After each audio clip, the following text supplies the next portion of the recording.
Halo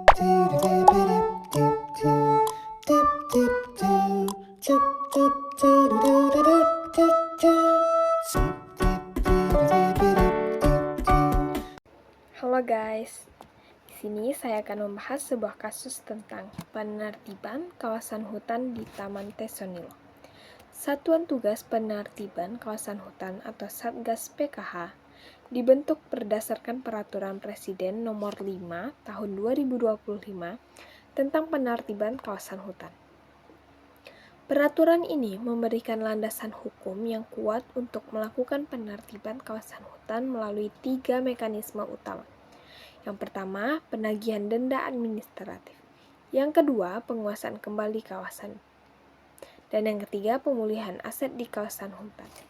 Dalam konteks Taman Nasional Tesonilo atau TNTN yang merupakan kawasan hutan konservasi seluas 81,793 hektar. Eksekusi penertiban dilakukan terhadap aktivitas pertambangan, perkebunan, dan kegiatan lain yang tidak sesuai dengan fungsi kawasan konservasi. Berdasarkan Pasal 4 Perpres 5 Tahun 2025, penertiban ini dapat dilakukan terhadap setiap orang yang melakukan kegiatan di kawasan hutan konservasi dengan berbagai sanksi, mulai dari denda administratif hingga penguasaan kembali kawasan. Apa saja sih eksekusi dan dampak penegakan? Yang pertama, Satgas PKH telah melakukan penguasaan kembali lahan, menyegel puluhan ribu hektar kebun sawit ilegal dan memproses pencabutan lebih dari 1.800 sertifikat hak milik atau SHM ilegal yang diterbitkan dalam kawasan TNTN. Yang kedua, penertiban menuntut relokasi mandiri oleh sekitar 8.000 hingga 11.000 kepala keluarga, lebih kurang 40.000 jiwa, yang telah bermukim dan menggantungkan hidupnya pada perkebunan di kawasan tersebut. Dengan batas waktu relokasi yang cukup singkat, yakni maksimal 22 Agustus 2025.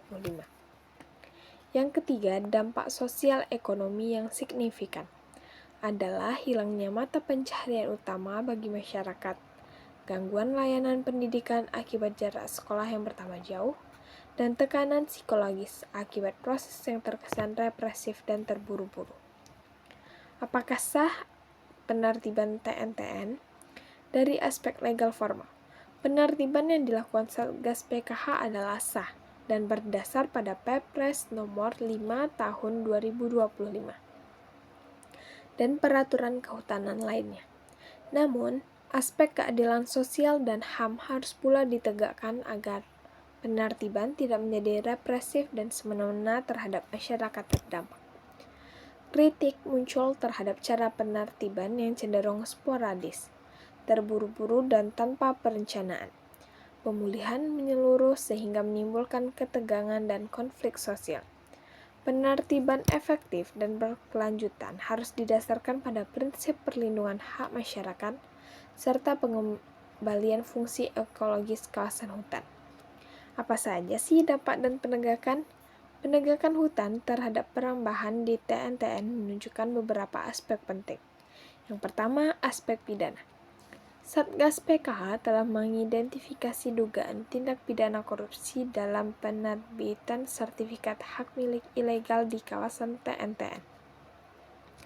Hal ini menunjukkan bahwa permasalahan bukan hanya sebatas perambahan biasa, tetapi melibatkan penyalahgunaan kekuasaan dan korupsi sistematis. Yang kedua, dari aspek perdata. Satgas PKH menemukan lebih dari 1.000 SHM yang diterbitkan secara ilegal di kawasan TNTN. Pencabutan sertifikat ini memerlukan proses hukum perdata yang kompleks dan dapat menimbulkan kerugian bagi pemegang sertifikat yang beritikat baik. Yang ketiga, aspek administratif. Pengenaan denda administratif dan penguasaan kembali kawasan dilakukan sesuai dengan ketentuan Perpres Nomor 5 Tahun 2025 dengan klasifikasi sanksi berdasarkan tingkat pelanggaran dan keberadaan perizinan keberlangsungan masyarakat terdampak. Selanjutnya yaitu dampak sosial dan ekonomi. Penertiban TNTN berdampak pada sekitar 11.000 kepala keluarga, atau 40.000 jiwa yang harus melakukan relokasi mandiri paling lambat 22 Agustus 2025. Dampak ini meliputi, yang pertama, kehilangan mata pencaharian. Masyarakat yang menggantungkan hidup dari perkebunan kelapa sawit dan pertanian di kawasan TNTN kehilangan sumber penghasilan utama. Yang kedua, gangguan pendidikan. Puluhan sekolah dasar dan menengah terdampak dengan jarak sekolah alternatif melebihi 20 km dari pemukiman warga.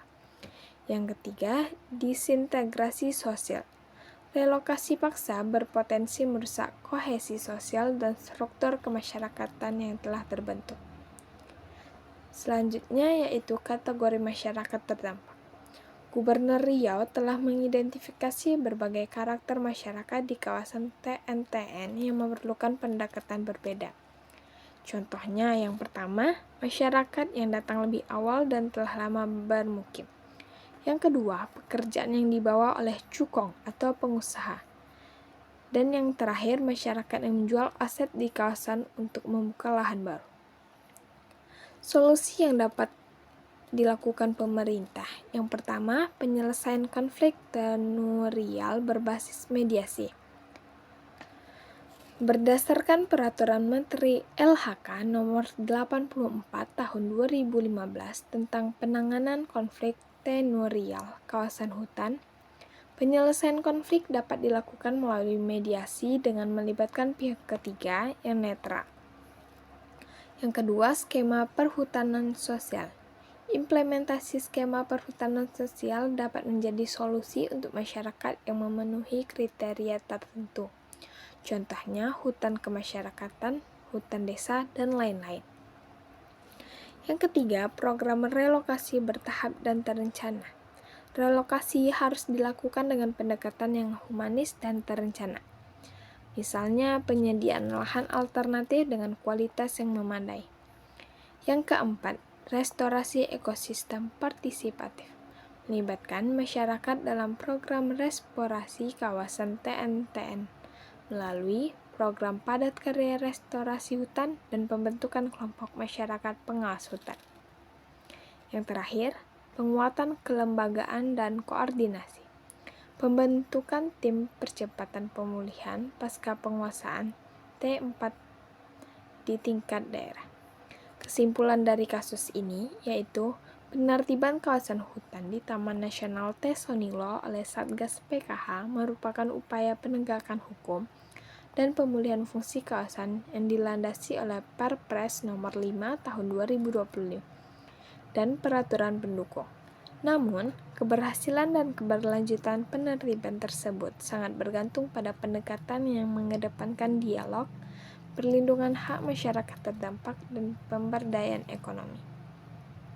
Pemerintah harus mengedepankan kebijakan inklusif yang menggabungkan penegakan hutan dengan solusi sosial ekonomi berkeadilan agar tetap menjaga kelestarian hutan sekaligus menjamin nasib dan kesejahteraan masyarakat selama tinggal di TNTN.